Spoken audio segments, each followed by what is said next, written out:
नमस्कार मैत्रिणींनो, आज बघा मी काय बनवते। आज आहे ना मी मटण पुलाव बनवणार आहे। सगळ्यात पहिले मटण स्वच्छ धुवून घेतलेलं आहे आणि आता त्याला कुकरमध्ये फोडणी मारणार आहे। त्याच्यामध्ये कुकर ठेवलेला आहे। कुकरमध्ये तेल टाकलेलं आहे, कांदा, थोडासा पुदिना, कोथिंबीर, आलं लसूणची पेस्ट आणि गरम मसाला। गरम मसाल्यामध्ये सगळे गरम मसाले टाकलेले आहेत मी। आणि आता मटण स्वच्छ धुतलेलं ते मस्त असं परतून घेतलेलं आहे त्याच तेलामध्ये। आणि वरतून पाणी टाकून त्याला थोडंसं वाफ येऊन द्यायची आहे। आता इथं मसाल्याची तयारी करायची आहे। हिरव्या मिरच्या, कोथिंबीरीच्या काड्या आणि इथं पुदिना आणि थोडीशी कोथिंबीर इथं मिक्सरमध्ये मी बारीक वाटून घेणार आहे। तांदूळ भिजून घेतलेले आहेत। आता बघा मटणाला मस्त अशी वाफ आलेली आहे आणि आता त्याच्यामध्ये आपल्याला थोडंसं पाणी टाकून शिट्ट्या मारून घ्यायच्या आहेत कुकरला।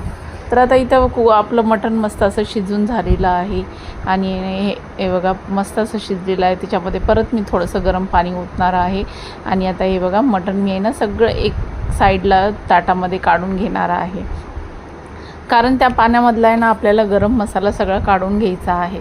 त्याच्यासाठी मी मटण साईडला काढून घेणार आहे। तर आता बघा इथं मटण मी काढलेलं आहे। आता हे पाणी मी सगळं गाळून घेते। आता ह्या पाण्यामध्ये ह्याच पाण्यामध्ये आपल्याला भात शिजवून घ्यायचा आहे। तर आता इथं फोडणी मारायला टोप ठेवलेला आहे। टोपामध्ये तेल टाकलेलं आहे। आता तेल मसाला जो वाटला होता आपण मिक्सरच्या भांड्यामध्ये तो टाकायचा आहे। आलं लसूणची पेस्ट टाकायची आहे।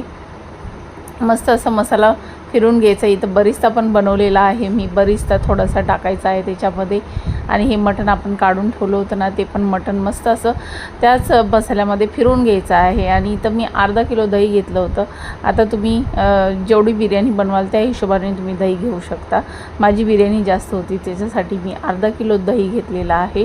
दह्यामध्ये मटण मस्त असं टाकून व्यवस्थित शिजून दिलेलं आहे। मग ते आपलं पाणी मटणाचं पाणी होतं ते टाकलेलं आहे आणि ते टाकून मस्त असे तांदूळ भिजवले होते ते भिजवलेले तांदूळ टाकायचे, मीठ टाकायचे, मस्त असं टोपामध्ये शिजवून घ्यायचं आहे। बघा शिजत आलेला आहे भात। आता वरून मी कोथिंबीर आणि बरिस्ता टाकून परत वाफेला ठेवणार आहे।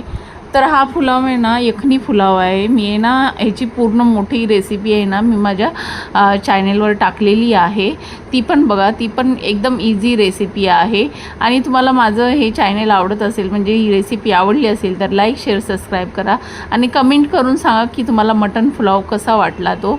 आणि नक्की बनवून बघा, खूपच टेस्टी होतो। तर चला तर मग या तुम्ही पण खायला। मस्त असा खूपच टेस्टी झालेला पुलाव आहे। चला तर मग बाय।